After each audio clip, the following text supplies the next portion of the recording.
A tourist wanders into a back-alley antique shop somewhere in Washington, D.C. Picking through the objects on display, he discovers a detailed, life-sized bronze sculpture of a rat.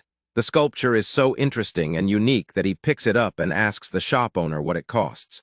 $12 for the rat, sir, says the shop owner, and $1,000 more for the story behind it. You can keep the story, old man, he replies, but I'll take the rat. The transaction complete, the tourist leaves the store with the bronze rat under his arm. As he crosses the street in front of the store, 2 live rats emerge from a sewer drain and fall into step behind him. Nervously looking over his shoulder, he begins to walk faster, but every time he passes another sewer drain, more rats come out and follow him. By the time he's walked 2 blocks, at least 100 rats are at his heels, and people begin to point and shout. He walks even faster, and soon breaks into a trot as multitudes of rats swarm from sewers, basements, vacant lots, and abandoned cars. Rats by the thousands are at his heels, and as he sees the waterfront at the bottom of the hill, he panics and starts to run full tilt.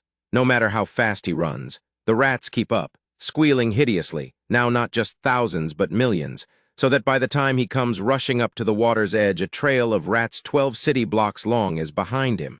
Making a mighty leap, he jumps up onto a light post, grasping it with one arm while he hurls the bronze rat into the Potomac tidal basin with the other, as far as he can heave it.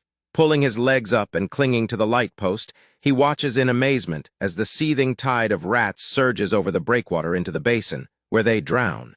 Shaken and mumbling, he makes his way back to the antique shop. "So you've come back for the rest of the story," says the owner. "No," says the tourist. "I was wondering if you have a bronze congressman.